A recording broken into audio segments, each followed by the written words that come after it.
Thank you for downloading Cavs on the Break NBA podcast. In this episode, Sam and I discuss the Cavs offseason and the LeBron's decision. Surprise, surprise. We also wanted to let you know about two other podcasts you might like. The Orange is Orange Browns podcast with Browns insider Jeremy in Akron, and a Swing in a Tribe MLB podcast with Joel Armbruster, president of Phoenix Bats. We are committed to bringing you the very best Cleveland sports coverage and analysis in podcast form. You can find these shows anywhere you listen to podcasts and on Twitter at Orange is Oranger and at Swing in a Tribe. Okay, here it is. Sam and I's breakdown of the Cavs offseason and LeBron's decisions. Enjoy the show. Iguodala to Curry, back to Iguodala, up for the layup. Oh, blocked by James. It's over. It's over. Cleveland is a city of champions once again. The Cavaliers are NBA champions. That sound means it's time for Cavs on the Break NBA podcast. I am your host, Chase Smith, and with me, Cavs insider, national NBA writer Sam Amico of AmicoHoops.net and ProHoopsDigest.com. Sam, it's great to talk to you, man. How you doing? I'm doing really well. How about yourself? Dude, I am doing fantastic. Summer is here. The NBA is rolling, and the season hasn't stopped. Sam, we haven't talked since before the finals. I thought for sure we'd get an episode in, but it ended really quickly. Yeah, we didn't have much time in there, and with a sweep, and it's been absolute insanity really ever since. Especially you talk about the Cavs having a lottery pick on top of another summer of LeBron. We did hit on the draft in a couple episodes ago, but I want to start with this question. How much has the finals loss impacted the Cavs' direction and LeBron's decision this summer, Sam? What do you think? Well, I think obviously had they won, if the Cavs had won the finals, there'd be no doubt about, I would think, him coming back. I don't think you can leave, leave a team that just won a championship for another team. So, has it impacted him? I think so. Obviously, you look at the roster, you look at where the team may be going, you look at the financial flexibility. Some of those things, you hear them now, may not work in the Cavs' favor when you consider when you're talking about LeBron's decision. So, and then there's been reports last August, Chris Sheridan of Sheridan Hoops. Sheridan Hoops no longer exists, but he's been a longtime NBA writer who predicted first that LeBron James was coming back, and now he predicted last August that no matter what happened, LeBron was leaving, which I don't believe. I think that there are a lot of things at play, and I'm not saying that Chris is wrong. I'm just saying that I don't think that that LeBron James made that decision last August. I just don't believe that, because I think if the Cavs had won a championship, then he would come back, no questions asked. But and I think Chris Sheridan cited political differences with Dan Gilbert. But I mean, look, LeBron, no matter where you go, you're probably going to have political differences with the owner, because LeBron is liberal, Democrat, and 98% of the owners are, including Michael Jordan, are Republicans. So I don't think you're going to get away from political differences with your owner. I don't think that would be a reason LeBron would leave either. I really don't. So I don't know. I think you asked me before we went on, what's my gut feeling? And I said it changes by the minute, by the hour, by the day. This narrative, Sam, about LeBron's decision is tied to the Cavs' fate has been a narrative since really before the playoffs. They're going to lose to the Pacers. He's definitely leaving. They beat the Raptors. He's staying. They're getting pushed to the brink in Boston. What's he going to do? And that narrative just never went away. We're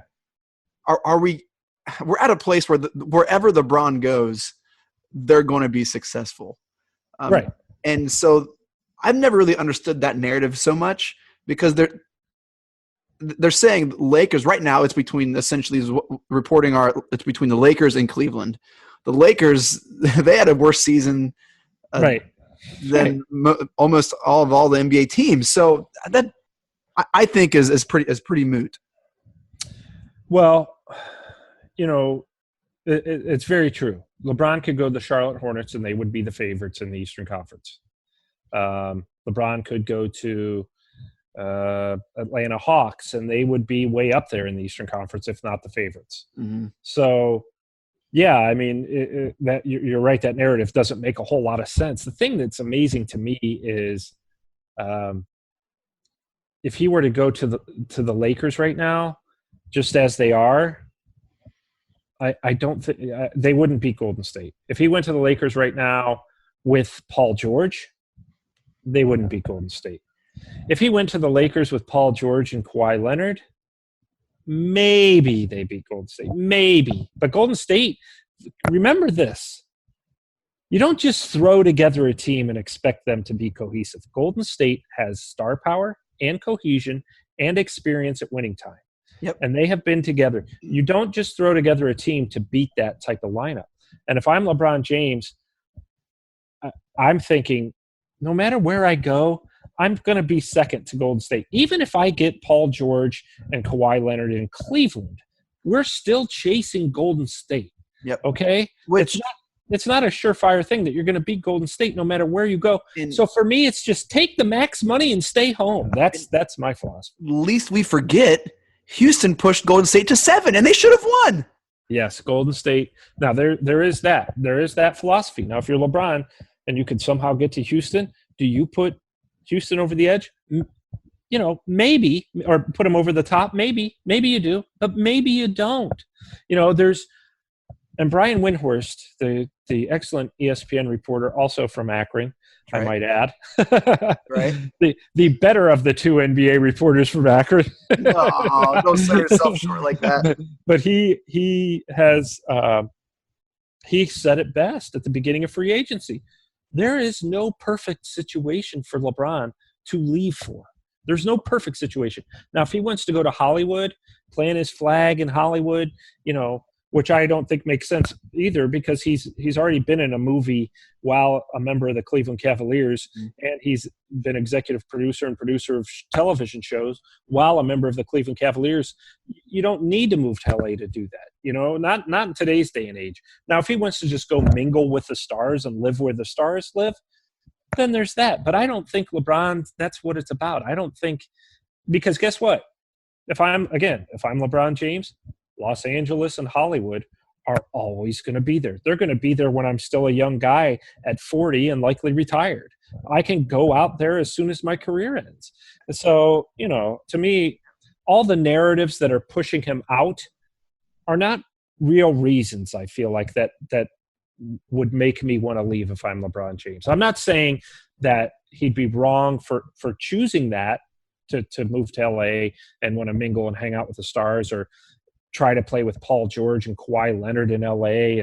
But if he can't if those guys won't go to LA, or the Spurs say, you know what, we're not trading Kawhi Leonard to the Lakers, we're just not going to do it. If they say that, what do you do? What do you do if you're LeBron? I think Cleveland is your best situation, because guess what? I carried this team to the finals. I carried him Game 7 over Boston. Will it be more difficult next year? Yes. But that's assuming you have the same team. The Cavs are trying to make moves. They're going to try. If LeBron comes back, you can be darn sure they're going to make moves. They probably will trade Kevin Love. They'll probably do something to go out and get another player somehow, some way. Whether, it might not be Kawhi Leonard. It might not be Paul George. It might not be DeMarcus Cousins or Anthony Davis. But there are other players out there, Kemba Walkers. Those guys are starting points. Maybe not level 1 all-stars, but if you get 2 level 2 or level 3 type of stars, you're in business. So, I just think that there are a lot of things for LeBron to consider. And as I said, as Brian Windhorst said at the beginning of free agency, there is right now, as far as we can see, no perfect situation for him to go to. There are new reports every minute. Heck, the moment we release it, we're recording this on a Thursday afternoon at 3:45. This pod could be irrelevant Thursday at 4:30 p.m. It's just at the rate that information is dropping, at the rate that decisions are made. I've read reports that LeBron is not discussing free agent transactions with the Cavs. He has declined any input. Is that true, Sam? Is that something you've heard? Yeah, that's true. And that's not a big surprise. All it does is almost assure it really creates a lot of trouble in terms of the Cavs potentially being able to get Paul George. You know, if he were to opt in, then you could work out a trade. But the fact that he's opting out, the Cavs can't do sign-in trades because they're over the salary cap, or paying in the luxury tax, I should say, and they can't do it. So, yeah, that impacts some things. But look, Paul George was expected to opt out. There's still talk that he and Russell Westbrook are super tight now. They formed a tight bond, and that he could go back to Oklahoma City with a and become 1-and-1 deal, which would essentially make him a free agent again next summer. So again, that's the bad thing that some of these players are realizing. Bad thing for the Lakers is LA is always going to be there. Paul George will be 29 next year. He'll have just turned 29. He could be a free agent again, and wait to see what the landscape develops over this next season. So, I personally, honestly, Chase, and this is probably not how it's going to work out, but it's possible that Paul George will be playing for the Oklahoma City Thunder next year. Kawhi Leonard will be playing for the San Antonio Spurs next year. And LeBron James will be playing for the Cleveland Cavaliers. That is a distinct possibility that it works out. Now, all three of them could be playing for the Lakers too, but I think that there's a possibility that all three of those guys could return to their teams. And of the least likely of those three, I think is Kawhi Leonard. I think he's pretty much done with the Spurs. But I think Paul George, LeBron James very well could return to their current situations. This could be much ado about nothing. So currently, where we're standing, we're all hurry up and waiting for LeBron to make his decision. Once he makes that decision, we're going to see a lot of dominoes start to fall. Is that what you kind of see happening? Oh, Sam? Absolutely. There's one scenario in my mind that keeps playing out, and that is that he and Paul George and somebody, perhaps Chris Paul, although I think Chris Paul is going to go back to the Rockets. But let's just say Paul George, LeBron, Chris Paul all sign with the Lakers in free agency. There's that possibility. The Lakers would still have to make some moves before they could make that official, though. When those guys announce they're going there, the Lakers have to scramble to make some moves, get rid of that Luol Deng contract. Now, if that were the case, the Cavs could work out a sign and trade. We're hearing now Brandon Ingram is in play in terms of and Kuzma in play for the Spurs. So that kind of stuff is never ending. So let me throw this at you. So if I'm understanding this correctly, we're having players say they're going to a team and then making the team make moves and make it happen. Is that correct? Yeah. Put it this way. If Chris Paul and Paul George and LeBron want to go to the Lakers will, instead of those players just leaving and the Thunder and Cavs and Rockets getting no compensation, they would work out sign and trades so that they could say, you know what, we'll give you this if you're the Cavs, we'll give you this if you're the – and the Cavs could say no. They could say no. Right. That was my question. Why do these teams agree to these trades or terms when black and white, they don't have to because – No, they don't have to at all. You know what I mean? I don't understand that. Well, on one hand, you don't want a guy playing for you who doesn't want to play for you anymore. On the other hand, always liked your job. Yeah, right. I mean, exactly. No, I would if I were making that money. Right, but you know what I mean. This is a whole other conversation. But exactly, if I'm working at Amico Hoops, and you say I'm going to go to ESPN and I'm going to go to Bleacher Report or ESPN, and then somebody at ESPN, let's say Ashish, one of my writers, would want to go to ESPN, and Ashish was under contract with me or whatever, or I was due some compensation. I could put it this way: if I could keep Ashish from going to ESPN, and I had that power. And I really, really liked Ashish and wanted to keep him here. Now, obviously, it's hypothetical because I would want to go to ESPN from Amico Hoops. Yeah, I hope that ends up for him someday. But my point is, if I really wanted him, and ESPN offered me, we'll give you these two writers for Ashish, I would probably say no if Ashish meant that much to me. Yeah. And I would say, and then Ashish would probably mail it in a lot when he's writing for me, or he would be angry. I don't know. Yeah. How does that play out in real life? Well, it plays it out through parenthood. Like, I have a toddler, and like, yeah. Like, if I tell her, "Hey, don't put the Play-Doh up your nose," and she does it anyway, like, I can tell her not to all that I want, and she's, you know what I mean? So there's like this, like, intrinsic fear of, oh man, when she's older, like, I can tell her to clean her room as much as until I'm blue in the face, but if she doesn't do it, then you're helpless. Yeah, you're helpless. Yeah, I mean, there are forms of punishment, but it's. I don't know. To answer your question, Chase, I thought the same thing. Yeah. If you don't want, put it this way, if you're the Cavaliers and LeBron James says, "I'm going to sign with the Lakers, but I'm going to give you an opportunity to do a sign and trade so that you get some players back." Well, if I'm Dan Gilbert, I call the Lakers. I say, I want Brandon Ingram, and I want Kyle Kuzma, and I want we'll take that lousy Luol Deng contract and whatever else we need to make it work. But if the Lakers balk, I say, well, then you need to talk to your free agent, because that's the only way I'm making that trade. But they're going to say, well, LeBron doesn't want to play for you. He's going to sign with us anyway. And I'd say, well, then he won't get the Supermax. Go ahead. Talk to your free agent about it. So I would not make it easy. I certainly would not make it easy. I would make that as difficult as possible when you're talking about a talent like LeBron and all he brings to the city. And look, I covered the team for the 4 years he was gone. And I remember I couldn't give tickets away. You know what? I would try to give people tickets, and I would say, you want Cavs tickets? And you know what they would say? Who they playing? Oh, that would be who they playing? The Memphis Grizzlies. No thanks. The Pelicans. No thanks. Yeah. So let me know when the Heat come, or when the Lakers come, or the Celtics. But no, I couldn't give them away. So it's important, I think, that, and they are. Look, Chase, they are trying to make moves. They're trying to shed salary. We saw that they re-signed Kendrick Perkins. Yeah. Mayday, baby. K-Perk. Try to make they want to make a move with him. They want to use that contract as part of a deal. So they are really working hard to try to make a trade. So we've heard Kemba Walker's name thrown around. What are some other names, Sam, that we're not hearing about that you maybe have heard, or that you think could be potential targets? We'll do Windhurst vernacular, a la NBA draft night. What are some players that they would really, really like to maybe have on the Cavs next year to maybe help make the LeBron's decision easier to stay? Well, they're shooting for the moon.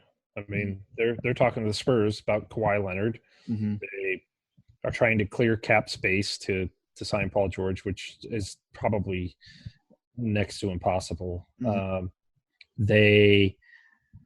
But Kawhi Leonard is out there. The narrative is that the Cavs don't really have anything that San Antonio wants. But the Cavs, I don't think at this point have said, we'll give you Kevin Love and Colin Sexton. I don't think they want to go down that road, but they might. They might go down that road. But at the same time, Colin Sexton, I really like that draft pick. Well, to me, and so do I. I do. I think that this kid has some potential to be a near star in this league, if not an out star. So, I don't know what you do if you're the Cavs. The Celtics, if they're getting involved, have a very nice package. But if you're the Cavs, you don't want to trade Kevin Love and Colin Sexton for Kawhi Leonard when you don't know what LeBron James is doing. Because you don't want to trade Colin Sexton, because then all of a sudden you have Kawhi Leonard, whose contract expires at the end of the year, and then you've lost Kevin Love, Colin Sexton, and probably Kawhi Leonard at the end of the season. So you don't want to do that. You've got to wait to find out what LeBron's going to do, and then you can get serious about your talks with your talks about San Antonio. Now, how do you go about what are you going to do if you have Kawhi Leonard, LeBron James, no Kevin Love, no Colin Sexton? Yes, you're definitely better because you've got Jordan and Pippen now, together in LeBron and Kawhi. But they got Chetty. They still got Chetty. You got Chetty. You got. He's gonna make some noise next year. I don't care what team he's on. Hey, you know what? He's already proven himself as a pretty capable defender on the wing, and I think once he gets some experience, he'll be fine. But I'm telling you, if they have LeBron James and Kawhi Leonard, my my goodness, it could be a fun year. So who is one player that you see on the Cavs that will not be on the roster next year, currently on the roster now? Whether it's via trade, whether it's via Kendrick Perkins. That's fair. I would probably say, as far as a regular rotation player, I would be surprised. They're going to have a real hard time getting rid of J.R. Smith, but I know that they really would like to. And he may be a guy that you can really move at the trade deadline as opposed to right now because of his contract situation. I'm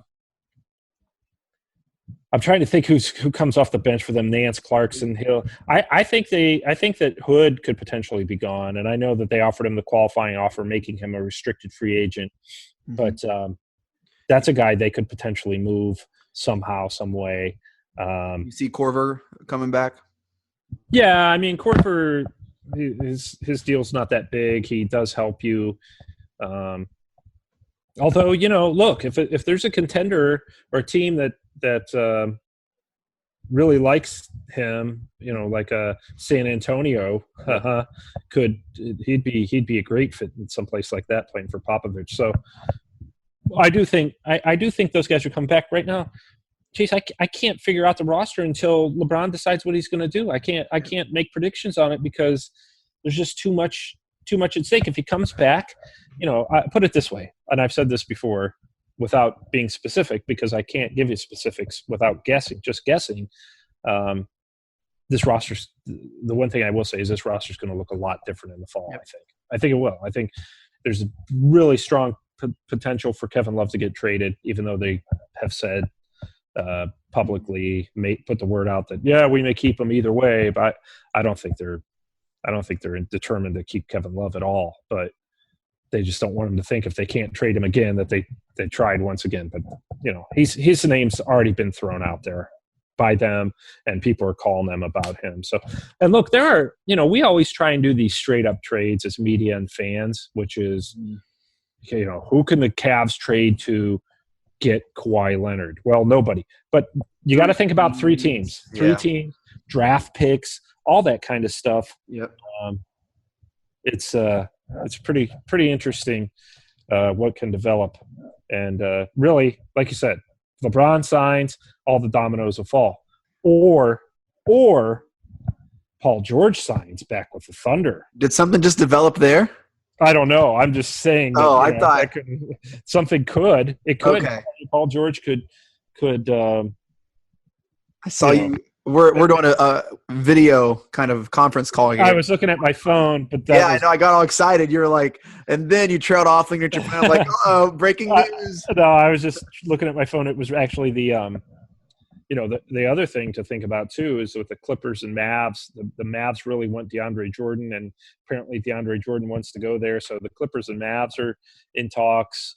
Can the Cavs help shed some salary? Can the Cavs get in on that and get DeAndre Jordan to Dallas and shed some space and move some bodies to the Clippers because they're going to be losing DeAndre Jordan's salary. Now they're going to have to be at the salary floor, and the Cavs certainly have big money. So, there are a lot of things that can transpire, but the Cavs are trying to make it easier on themselves by getting guys like Kawhi Leonard and Kemba Walker and stuff. I don't think Kemba Walker will move the needle enough for LeBron.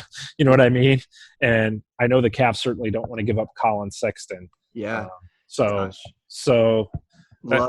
would. I know Kemba Walker's an all-star, but I would not. In 3 years, I may look like the biggest idiot for saying this, but I would not trade Colin Sexton right now in a deal for Kemba Walker. I just wouldn't do it. Right. No, I agree. I'm right there with you. I think in the worst case scenario, LeBron leaves.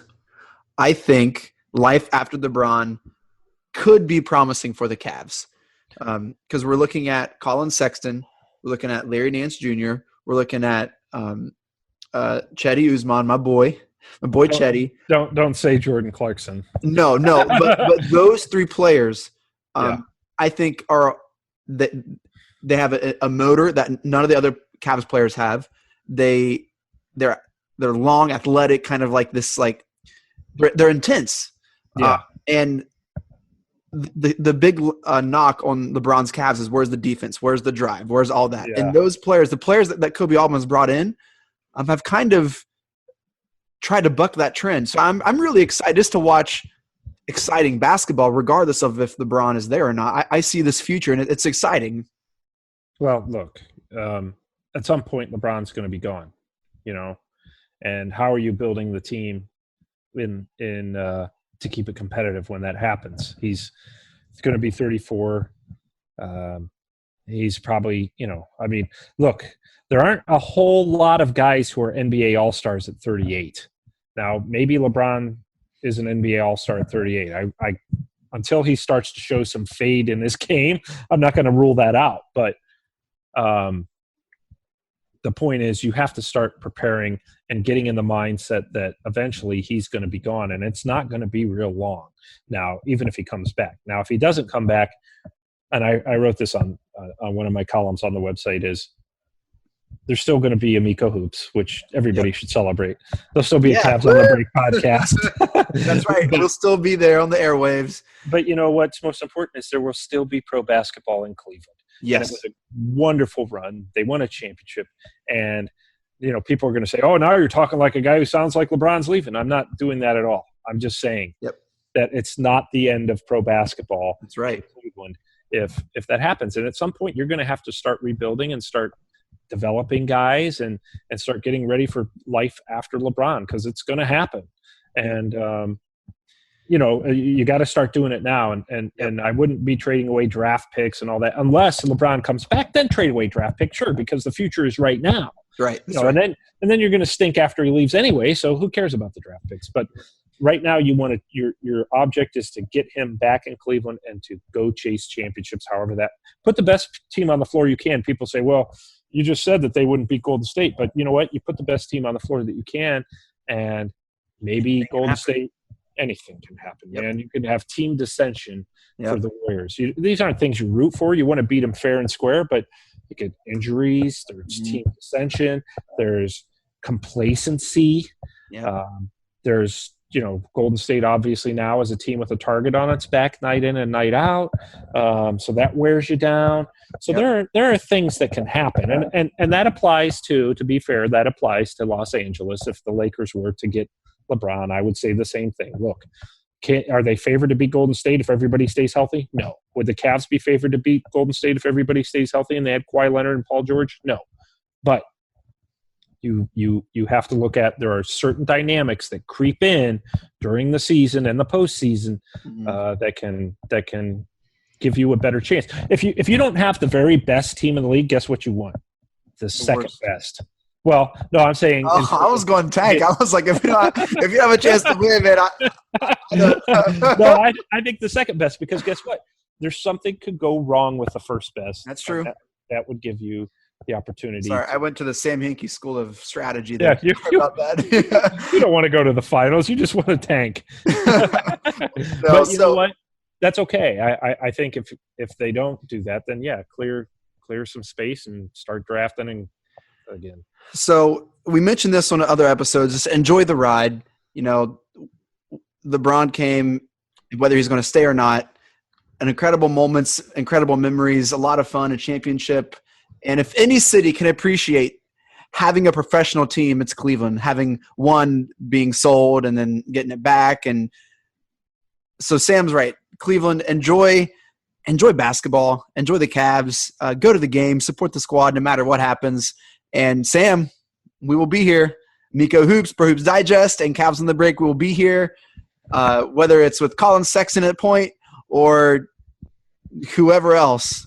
I will say this, and while I kind of took a shot and said, when I offered people Cavs tickets, they would be like, who they play in, which is very true. I will say this. I covered the team for the 4 years that LeBron was gone. And the fans really embraced that team. They embraced Kyrie. They embraced Dion. They were really behind them. And I think a lot of it was because LeBron left. And there was, we did – I at the time I was writing for Fox Sports Ohio. And while interest wasn't as high as it is with LeBron James, because LeBron James makes the interest nationwide, locally, it was sky high. We had a great readership, and I wouldn't expect that to go away. Yep. Well, that does it for Cavs on the Break NBA podcast. Thank you all so much for downloading and listening to our show. And thank you for checking out AmikaHoops.net and ProHoopsDigest.com. Do us a favor. Subscribe, rate, and review our podcast. Listen, it does help with iTunes and other search algorithms. Google Podcast just was released for Android. Make sure you download that. Let us know your thoughts on a review. We'd love to hear from you. Make sure to follow us on Twitter as well, Cavs on the Break. You can follow Sam on Twitter at AmikoHoops. Make sure you set an alert on your phone to get these Amico bombs that Sam's going to be dropping, hopefully. Catch all of his work and writings at AmikaHoops.net and ProHoopsDigest.com. Sam, any final thoughts before we sign off here? Hang in there, Cavs fans. It'll all be over soon. Good or bad, it'll all be over soon. And guess what? It's 3 months away from tip-off, regardless of who's on the team, and it'll be exciting summer. It'll be exciting summer, and I think that, you know, I don't have a prediction where LeBron's going to go. I really don't. I don't have a firm grasp on it. But either way, just hang in there. It's just basketball. Anytime someone says it'll be over soon, that's never a good thing, Sam. Well, the suffering will be over soon. The longing to wonder where he's going is going to be over soon. I may or may not, in the event that Bron leaves, in my sadness, buy a Chetty Usman jersey. I don't know. I'll keep you updated. I'll send you a pic if I do. Can't wait. All right, Mike Breen, take us out! Congratulations, Cleveland. Your decades-long wait is finally over. The Cavaliers are NBA champions.